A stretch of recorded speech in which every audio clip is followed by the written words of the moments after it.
And welcome in, everybody, to the 2022 ACHA National Tournament on Hockey TV from the Centene Ice Center's NHL rink in Maryland Heights, Missouri, where the number 4 seed Montana State will meet number 3 New Hampshire in men's D2 Group A pool play. Hello, everybody. I'm Duane, walking along with my broadcast partner, Rasty McGibbon. And without any further ado, let's take a look at the starters. First for Montana State, the centers, number 23, Ryan Perry. The left winger, number 14, Stephen Eyrich. The right winger is number 16, Luke Marsh. Back on defense is number 43, Jack Kuhn. And also back there, number 20, Matt Chamberlain. Starting in goal for Montana State, number 1, Jorgen Johnson. The Bobcats are coached by Dave Weaver. Taking a look at New Hampshire, the forwards, Ricky Mingalelli is the center. Number 12, Al Arno is on the left. His brother Dylan is on the right. Back on defense, Griffin Delaney and Brian DeCristoforo. Starting between the pipes for the Wildcats, number 29, Jack Byrne. New Hampshire is coached by Cameron Stoddard. Right now, bringing my broadcast partner. How you doing, man? You doing all right, Rasty? Doing fantastic. All right. That sums it up right there. 6 cups of coffee. The doctor said it's only a problem if I get to 8. Now the puck will work its way behind the boards. Along the near side, but kept in by Clark. There's a shot. Open chance. They score! Jay Roberto pounces on that rebound, and the captain scores his second goal of the night to put the Wildcats up 2-0. You see the goaltender there, Johnson, shaking his head after he made an excellent left toe save. Rebound coming out in front. UNH is there, able to put it in. The defenseman for Montana State unable to clear that puck into the corner. And pretty unusual for this pool to have a 2-0 game in the first period. So for Jay Roberto, his second goal of the game coming at 15:37 of the first stanza, and his squad is up 2-0. 13:52 to play. So back in Hamilton, we call it the bone saw. That penalty coming at 6:08. So on the power play, Montana State looking to get on the board here. So what I want to see from Montana State, get their power play set up, traffic in front of the net. And take shots like that is McCrae's. Well, and you know, sometimes a nice wrist shot on net has better eyes than a... Right there! Hazen McCrae lights the lamp. He went upper right-hand shelf where Mama hides those cookies.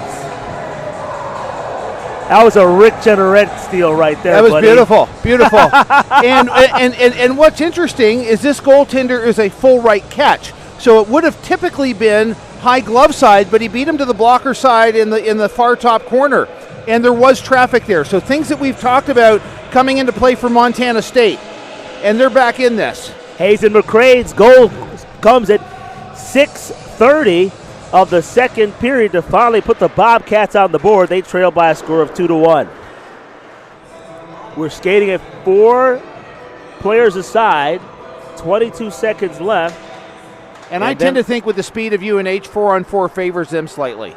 Montana State will have the man advantage in 15 seconds. Skating 4-on-4 now. Stephen Eyrich with the puck up over the blue line. Eyrich in the zone, in the circle now, puts on the brakes. Right point now sent in by Kuhn behind the net. They battle for it. And here comes Roberto, number 9, skating near side. He'll flip the puck into the zone. And off Not the all linesman. the way in. Yeah, hit the linesman. He's down. And he's finally up. Looks like he got hit in an auspicious place. And he is murmuring something aloud. I don't believe I can repeat that on air. Says, what's for lunch? Kuhn has the puck knocked out from him, and it'll go back to the zone. So 12 seconds left on this brief power play opportunity for the Bobcats. 2 seconds, 1 second, and Delaney will come out of the penalty box. Up over the line with the puck, though. Parody scores! Perius rips it in, the captain, to knot the score at 2. Really an unassuming shot there by Perius as he was about 45 feet out and beat him top glove side. He lulled everybody to sleep, came over the blue line, and the next thing you heard was clink, the back of the net. And at the 13:36 mark of the second period, the captain, Ryan Perius' goal ties the score at 2. On the face-off, they'll need to work it out. They finally do. The puck is going to be delivered cross ice. Losing his blade and up with that puck and taking the shot was Zach Scarpola. Scarpola now with it, skating behind the net, trying to feed off Caleb Brownell. And here come the Bobcats. Skating with it. Carlson off the board, a pass to himself, skates in after, goes behind the net, backhands a puck to a waiting Herman. Herman left point. There's a weak blast by Bobby Doss. It's turned aside by the netminder in the corner. Herman will go off the board to himself and flip it into the behind the net. Or back of the net, excuse me. There's a shot, he scores! Oh, you never know. Lucas Zolonik with an unlikely goal. So, it's easy to talk about things to tweak when you're down. Obviously for UNH now, being down by 1, game is still definitely within reach. I would say one thing that's imperative for them, not spending any more time in the penalty box. As we've seen, Byrne may be struggling a little bit with some of these longer shots. Here comes Marsh behind the net. Marsh with the puck to the right point. There's a shot that whizzes by the netminder on that attempt by Matt Chamberlain. Puck comes out. Chamberlain chases after it, bats it back towards neutral ice. Got Bobcats in the zone. Puck comes off at an odd angle. They go in and they score! The captain, Ryan Perius, has done it again. What a nifty, shifty play as he batted the puck off the boards, went and chased in after it, and put the puck behind the netminder, Jack Byrne, for his second consecutive goal. His squad now leads it 4-2. And then there was an onsetting penalty, so UNH is still going to have to serve that. So what we talked about staying out of the box, it's going to come to fruition. For New Hampshire, they really need to seize this opportunity. I would not say that the game hinges on whether they score on this extra man opportunity, but it will definitely make the rest of the period much easier for them if they're able to get one in here. Puck comes out of the zone and now carried in by New Hampshire. Arno with it as they'll set up their power play. There's a pass out in front of his brother. They score! Arno, are you kidding me? They capitalize on the opportunity to close the gap to 1, 4-3. 17 seconds in. Excellent execution. Puck kept in at the point. Traffic in front of the goaltender.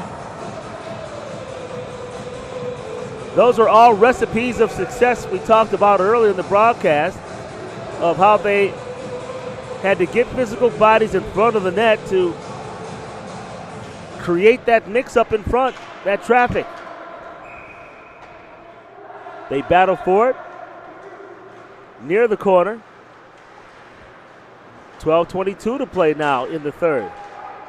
Circling around with is Roberto, and finally, Bobcats come away with the puck. Up through center ice, they got a 3-on-2 if they hurry. Right wing, McCray took a shot. He scores! Hazen McCray blisters that one over the left shoulder of the netminder to make the score 5-3. So Hayden McCray scores that goal at 7:51 of the third period that gives his club another 2-goal lead. Kept in along the far side board.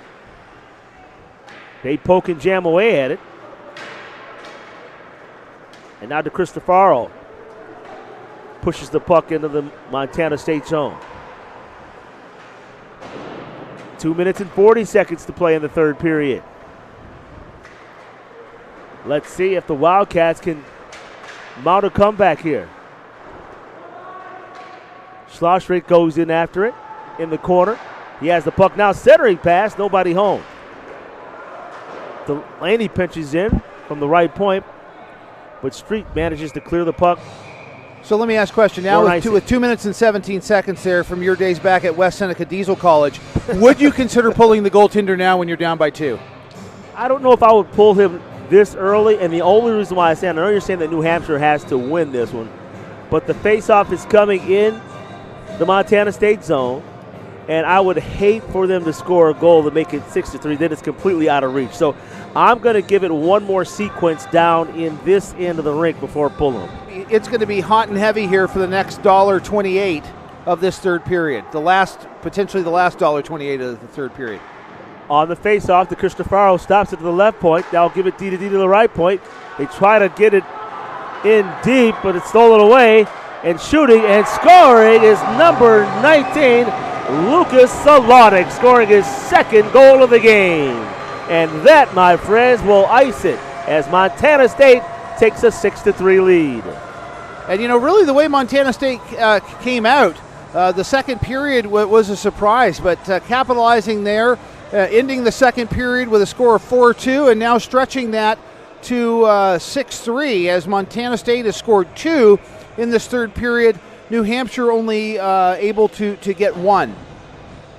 How about it for Lucas Solonic, who has a couple of goals tonight. He scored in the second period to give Montana State a 3-2 lead at 14:54, and now this goal at 18:47 of the third gives this squad a 6-3 advantage with 1 minute to play in the third period. 15 seconds remaining on the clock as Mike Jones, say who? Who? Mike Jones is in the game now for the New Hampshire Wildcats, but it's all academic now as the clock winds down, and that's going to do it. With Montana State scoring 6 of the last 7 goals in the game. And I'll tell you, Montana State coming out like a house on fire in that second period, beating Byrne a couple times high, which really seemed to be the difference, and then adding 2 more. But that fourth goal scored in the second period was the winner, as neither of these teams will move on, and it will be really a winner-take-all matchup later on between Lindenwood and Liberty University. All right, so that's going to do it at the 2022 ACHA National Tournament with the final score, Montana State 6, New Hampshire 3. For my broadcast partner, my name is Duane Walker. Have a pleasant good evening. You've been watching the 2022 ACHA Hockey National Tournament here on Hockey TV.